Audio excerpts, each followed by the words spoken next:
गुरुर्ब्रह्मा गुरुर्विष्णु गुरुर्देवो महेश्वरा गुरुर्साक्षात् परब्रह्मं तस्मै श्री गुरवे नमः. ഓം ശ്രീ ഗുരവേ നമ. ഓം ശ്രീ ഗുരുഭ്യോ നമ. നമസ്കാരം. 2026 ജൂലൈ 19 മുതൽ 25 വരെ, അതായത് മലയാള വർഷം 1201 ആണ്ട്, കർക്കിടകം 3 മുതൽ 9 വരെയുള്ള വാരഫലമാണ് പറയാൻ പോകുന്നത്.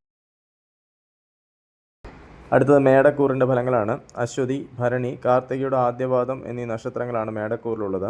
ഇവർക്ക് ധനസ്ഥാനത്ത് കുജൻ, സഹോദരസ്ഥാനത്ത് ബുധൻ, സുഖസ്ഥാനത്ത് സൂര്യനും വ്യാഴവും, പുത്രസ്ഥാനത്ത് ശുക്രൻ, വ്യയസ്ഥാനത്ത് ശനി എന്നിങ്ങനെ ഗ്രഹങ്ങൾ സഞ്ചരിക്കുന്ന സമയമാണ്. കാര്യതടസ്സം, മനോവിഷമങ്ങൾ എന്നിവയ്ക്ക് സാധ്യത കാണുന്നു. സഞ്ചാര തടസ്സം, ശത്രുനാശം, മൃഷ്ടാന്നലാഭം, അപകടഭീതി എന്നിവ ഉണ്ടാകാം. ധനപരമായി മെച്ചപ്പെട്ട കാലമല്ല. സഹോദരങ്ങളുമായി അഭിപ്രായ വ്യത്യാസത്തിന് സാധ്യത കാണുന്നു. ബന്ധുക്കൾ മൂലം ദുഃഖങ്ങൾ ഉണ്ടായേക്കാം. സന്താന ഗുണവും ഗുരുജനപ്രാപ്തിയും ഉണ്ടാകും. കുടുംബസുഖം കുറയും. ദോഷപരിഹാരാർത്ഥം ഭദ്രകാളി പ്രീതി, ശിവപ്രീതി, മഹാവിഷ്ണു പ്രീതി, ധർമ്മശാസ്ത്ര പ്രീതി എന്നിവ വരുത്തുക.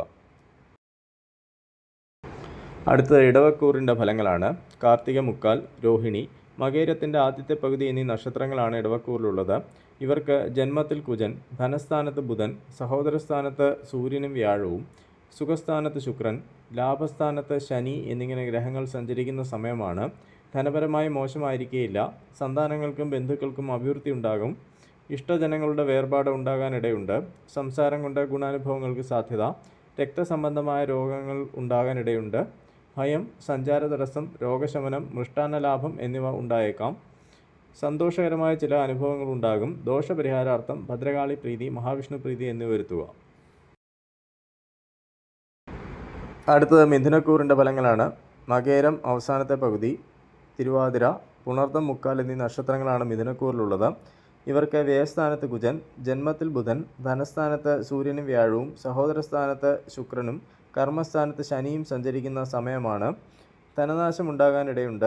വസ്ത്രലാഭം, ഭയം, ദുഃഖം, രോഗശമനം എന്നിവയ്ക്ക് സാധ്യത കാണുന്നു. ആരോഗ്യകാര്യങ്ങൾ പ്രത്യേക ശ്രദ്ധ പുലർത്തുക. ബന്ധുക്കളുമായി കലഹത്തിന് സാധ്യത കാണുന്നുണ്ട്. കുടുംബ ബന്ധങ്ങൾ മെച്ചപ്പെടും. ഐശ്വര്യവും ആജ്ഞാശക്തിയും വർദ്ധിക്കും. തൊഴിൽ തടസ്സവും മാനക്ഷയവും ഉണ്ടാകാനിടയുണ്ട്. ദോഷപരിഹാരാർത്ഥം ഭദ്രകാളി പ്രീതി, ശ്രീകൃഷ്ണ പ്രീതി, ശിവപ്രീതി, ധർമ്മശാസ്ത്ര പ്രീതി എന്നിവ വരുത്തുക. അടുത്തത് കർക്കിടകക്കൂറിൻ്റെ ഫലങ്ങളാണ്. പുണർദം അവസാന പാദം, പൂയം, ആയില്യം എന്നീ നക്ഷത്രങ്ങളാണ് കർക്കിടകക്കൂറിലുള്ളത്. ഇവർക്ക് ലാഭസ്ഥാനത്ത് കുജൻ, വ്യയസ്ഥാനത്ത് ബുധൻ, ജന്മത്തിൽ വ്യാഴവും സൂര്യനും, ധനസ്ഥാനത്ത് ശുക്രനും, ഭാഗ്യസ്ഥാനത്ത് ശനിയും സഞ്ചരിക്കുന്ന സമയമാണ്. പിതാവിനോ പിതൃതുല്യർക്കോ അരിഷ്ടതയ്ക്ക് സാധ്യത.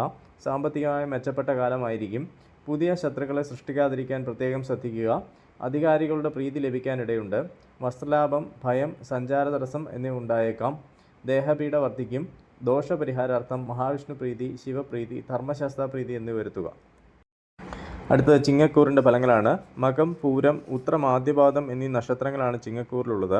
ഇവർക്ക് കർമ്മസ്ഥാനത്ത് കുജനും, ലാഭസ്ഥാനത്ത് ബുധനും, വ്യയസ്ഥാനത്ത് വ്യാഴവും സൂര്യനും, ജന്മത്തിൽ ശുക്രനും, അഷ്ടമത്തിൽ ശനിയും സഞ്ചരിക്കുന്ന സമയമാണ്. തൊഴിൽ രംഗത്ത് ബുദ്ധിമുട്ടുകളും പ്രയാസങ്ങളും ഉണ്ടാകാനിടയുണ്ട്. ഭാഗ്യവർദ്ധനവ്, ധനനഷ്ടം, കാര്യവിജയം, അനാരോഗ്യം എന്നിവ ഉണ്ടായേക്കാം. ദുഷ്ടപ്രവൃത്തികളിൽ ആസക്തി വർദ്ധിക്കും. മധുര വാക്കുകളിലൂടെയുള്ള കാര്യസാധ്യം ഉണ്ടാകും. യാത്രാക്ലേശം ഉണ്ടാകാനിടയുണ്ട്. മൃഷ്ടാന്ന ലാഭവും കളത്ര സുഖവും പ്രതീക്ഷിക്കാം. പുത്രന്മാർക്കും ബന്ധുക്കൾക്കും അരിഷ്ടതകൾക്ക് സാധ്യത. ദോഷപരിഹാരാർത്ഥം ഭദ്രകാളി പ്രീതി, മഹാവിഷ്ണു പ്രീതി, ശിവപ്രീതി, ധർമ്മശാസ്ത്ര പ്രീതി എന്നിവ വരുത്തുക. അടുത്തത് കന്നിക്കൂറിൻ്റെ ഫലങ്ങളാണ്. ഉത്രം മുക്കാൽ, അത്തം, ചിത്തിരയുടെ ആദ്യത്തെ പകുതി എന്നിവയാണ് കന്നിക്കൂറിലുള്ളത്. ഇവർക്ക് ഭാഗ്യസ്ഥാനത്ത് കുജൻ, കർമ്മസ്ഥാനത്ത് ബുധൻ, ലാഭസ്ഥാനത്ത് വ്യാഴവും സൂര്യനും, വ്യയസ്ഥാനത്ത് ശുക്രനും, കളത്രസ്ഥാനത്ത് ശനിയും സഞ്ചരിക്കുന്ന സമയമാണ്. പ്രണയകാര്യങ്ങളിൽ ആവേശം കുറയും. വിവിധ മാർഗങ്ങളിലൂടെയുള്ള ധനലാഭത്തിന് സാധ്യത. സന്താന ഗുണമുണ്ടാകും. ശത്രുശല്യം കുറയും. ധാതുക്ഷയവും ശരീരത്തിന് ബലക്കുറവും അനുഭവപ്പെടും. അമിതമായ ചെലവ്, സുഖാനുഭവ യോഗം, മൃഷ്ടാന്ന ലാഭം എന്നിവ ഉണ്ടാകാനിടയുണ്ട്. ഉദ്യോഗാർത്ഥികൾക്ക് സർക്കാർ ജോലി ലഭിക്കാനിടയുണ്ട്. ദോഷപരിഹാരാർത്ഥം ഭദ്രകാളി പ്രീതി, ധർമ്മശാസ്ത്ര പ്രീതി എന്നിവ വരുത്തുക. അടുത്തത് തുലാക്കൂറിൻ്റെ ഫലങ്ങളാണ്. ചിത്ര അവസാനത്തെ പകുതി, ചോതി, വിശാഖം മുക്കാൽ എന്നീ നക്ഷത്രങ്ങളാണ് തുലാക്കൂറിലുള്ളത്. ഇവർക്ക് അഷ്ടമത്തിൽ കുജൻ, ഭാഗ്യസ്ഥാനത്ത് ബുധൻ, കർമ്മസ്ഥാനത്ത് വ്യാഴവും സൂര്യനും, ലാഭസ്ഥാനത്ത് ശുക്രനും, ശത്രുസ്ഥാനത്ത് ശനിയും സഞ്ചരിക്കുന്ന സമയമാണ്. കർമ്മപുരോഗതി ഉണ്ടാകും. സ്ഥാനമാനങ്ങൾ ലഭിക്കാനിടയുണ്ട്. ശയനസുഖം, ദുഷ്ചെലവ്, ബന്ധുസമാഗമം എന്നിവ ഉണ്ടായേക്കാം. രക്തസംബന്ധമായ രോഗങ്ങൾ ഉണ്ടാകാനിടയുണ്ട്. ഭാഗ്യതടസ്സം അനുഭവപ്പെടും. തൊഴിൽ പ്രത്യേകം ശ്രദ്ധ പുലർത്തുക. നിർഭയത്വവും സുഗന്ധദ്രവ്യ ലാഭവും ഉണ്ടാകും. രോഗശാന്തി പ്രതീക്ഷിക്കാം. ദോഷപരിഹാരാർത്ഥം ഭദ്രകാളി പ്രീതി, മഹാവിഷ്ണു പ്രീതി എന്നിവ വരുത്തുക.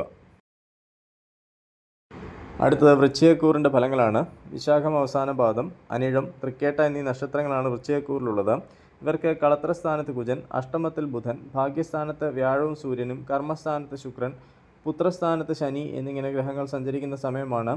കോപം നിയന്ത്രിക്കണം. തൊഴിൽ രംഗത്ത് അസ്വസ്ഥതകൾക്ക് സാധ്യത. കുടുംബസമാധാനം ഉണ്ടാകും. ധനപുഷ്ടിയും കാര്യവിജയവും പ്രതീക്ഷിക്കാം. ദാമ്പത്യ സൗഖ്യം കുറയും. സർക്കാർ ഗുണാനുഭവങ്ങൾ, ബന്ധുസമാഗമം, അമിതമായ ചെലവ്, അപ്രതീക്ഷിത ഭാഗ്യം എന്നിവ ഉണ്ടാകാം. വിശ്വാസവഞ്ചന ഉണ്ടാകാനിടയുണ്ട്. ദോഷപരിഹാരാർത്ഥം ഭദ്രകാളി പ്രീതി, മഹാവിഷ്ണു പ്രീതി, ശിവപ്രീതി, മഹാലക്ഷ്മി പ്രീതി, ധർമ്മശാസ്ത്ര പ്രീതി എന്നിവ വരുത്തുക. അടുത്തത് ധനുക്കൂറിൻ്റെ ഫലങ്ങളാണ്. മൂലം, പൂരാടം, ഉത്രാടം, ആദ്യപാദം എന്നീ നക്ഷത്രങ്ങളാണ് ധനുക്കൂറിലുള്ളത്. ഇവർക്ക് ശത്രുസ്ഥാനത്ത് കുജൻ, കളത്രസ്ഥാനത്ത് ബുധൻ, അഷ്ടമത്തിൽ വ്യാഴവും സൂര്യനും, ഭാഗ്യസ്ഥാനത്ത് ശുക്രനും, സുഖസ്ഥാനത്ത് ശനിയും സഞ്ചരിക്കുന്ന സമയമാണ്. തൊഴിൽ രംഗത്ത് കലഹങ്ങൾക്കിടയുണ്ട്. അധികാരികളുടെ അപ്രീതി ഉണ്ടാകാതെ പ്രത്യേകം ശ്രദ്ധിക്കുക. സ്വാതന്ത്ര്യക്കുറവ്, സാമ്പത്തിക മേന്മ, ബന്ധുസമാഗമം, മനസുഖക്കുറവ് എന്നിവ ഉണ്ടാകാം. രോഗശമനം ഉണ്ടാകാനിടയുണ്ട്. ഉറക്കമില്ലായ്മ, സുഖവിരഹം എന്നിവ ഉണ്ടാകും. യാത്രാക്ലേശവും കഷ്ടതയും അനുഭവപ്പെടും. ദാമ്പത്യ സൗഖ്യം ഉണ്ടാകും. കോപം നിയന്ത്രിക്കുക. ദോഷപരിഹാരാർത്ഥം മഹാവിഷ്ണു പ്രീതി, ശിവപ്രീതി, ധർമ്മശാസ്ത്ര പ്രീതി എന്നിവ വരുത്തുക. അടുത്തായി മകരക്കൂറിൻ്റെ ഫലങ്ങളാണ്. ഉത്രാടം, മുക്കാൽ, തിരുവോണം, അവിട്ടത്തിൻ്റെ ആദ്യത്തെ പകുതി എന്നീ നക്ഷത്രങ്ങളാണ് മകരക്കൂറിലുള്ളത്. ഇവർക്ക് പുത്രസ്ഥാനത്ത് കുജൻ, ശത്രുസ്ഥാനത്ത് ബുധൻ, കളത്രസ്ഥാനത്ത് വ്യാഴവും സൂര്യനും, അഷ്ടമത്തിൽ ശുക്രനും, സഹോദരസ്ഥാനത്ത് ശനിയും സഞ്ചരിക്കുന്ന സമയമാണ്. സുജനങ്ങളുടെ സഹായം ലഭിക്കും. ഗൃഹോപകരണങ്ങൾ വാങ്ങുകയും അലങ്കാരങ്ങൾ വർദ്ധിപ്പിക്കുകയും ചെയ്യാനിടയുണ്ട്. ഭാഗ്യക്കുറവ് അനുഭവപ്പെടും. ശത്രുക്കളുമായി രമ്യതയിലെത്തും. വിദ്യാഗുണം കാണുന്നു. സന്താന ഗുണം കുറയും. അഗ്നി, ആയുധം, വാഹനം എന്നിവ സൂക്ഷിച്ച് കൈകാര്യം ചെയ്യുക. ഭയം, സർക്കാർ ഗുണാനുഭവങ്ങൾ, ബന്ധുസമാഗമം എന്നിവ ഉണ്ടാകാം. ഉദരസംബന്ധമായ അസുഖങ്ങൾക്ക് സാധ്യത. ദോഷപരിഹാരാർത്ഥം ഭദ്രകാളി പ്രീതി, ശിവപ്രീതി എന്നിവ വരുത്തുക. അടുത്തത് കുംഭക്കൂറിൻ്റെ ഫലങ്ങളാണ്. അവിട്ടം അവസാനത്തെ പകുതി, ചതയം, പൂരിട്ടാതി, മുക്കാൽ എന്നീ നക്ഷത്രങ്ങളാണ് കുംഭക്കൂറിലുള്ളത്. ഇവർക്ക് സുഖസ്ഥാനത്ത് കുജൻ, പുത്രസ്ഥാനത്ത് ബുധൻ, ശത്രുസ്ഥാനത്ത് വ്യാഴം, സൂര്യൻ, കളത്രസ്ഥാനത്ത് ശുക്രൻ, ധനസ്ഥാനത്ത് ശനി എന്നിങ്ങനെ ഗ്രഹങ്ങൾ സഞ്ചരിക്കുന്ന സമയമാണ്. രോഗശമനവും ശത്രുനാശവും ഉണ്ടാകും. വാഹനം, ഇലക്ട്രോണിക് ഉപകരണങ്ങൾ എന്നിവ സൂക്ഷിച്ച് കൈകാര്യം ചെയ്യുക. മൃഷ്ടാന്ന ലാഭം, സ്വാതന്ത്ര്യക്കുറവ്, സർക്കാർ ഗുണാനുഭവങ്ങൾ എന്നിവ ഉണ്ടായേക്കാം. ദുർജന സംസർഗം, ഉദരരോഗങ്ങൾ എന്നിവ ഉണ്ടാകാൻ സാധ്യത കാണുന്നു. വിവേകശൂന്യമായ പെരുമാറ്റം ഒഴിവാക്കുക. കഫപിത്തങ്ങൾ കോപിച്ചുണ്ടാകുന്ന അസുഖങ്ങൾക്ക് സാധ്യത. ദാമ്പത്യ സുഖം കുറയും. ധനപരമായ ബുദ്ധിമുട്ടുകൾ ഉണ്ടാകാനിടയുണ്ട്. ദോഷപരിഹാരാർത്ഥം ഭദ്രകാളി പ്രീതി, വിഷ്ണു പ്രീതി, ധർമ്മശാസ്ത്ര പ്രീതി എന്നിവ വരുത്തുക. അടുത്തത് മീനക്കൂറിൻ്റെ ഫലങ്ങളാണ്. പൂരിട്ടാതി അവസാന പാദം, ഉത്രട്ടാതി, രേവതി എന്നീ നക്ഷത്രങ്ങളാണ് മീനക്കൂറിലുള്ളത്. ഇവർക്ക് സഹോദരസ്ഥാനത്ത് കുജൻ, സുഖസ്ഥാനത്ത് ബുധൻ, പുത്രസ്ഥാനത്ത് വ്യാഴം, സൂര്യൻ, ശത്രുസ്ഥാനത്ത് ശുക്രൻ, ജന്മത്തിൽ ശനി എന്നിങ്ങനെ ഗ്രഹങ്ങൾ സഞ്ചരിക്കുന്ന സമയമാണ്. അനാരോഗ്യവും ധനപരമായ ബുദ്ധിമുട്ടുകളും ഉണ്ടായേക്കാം.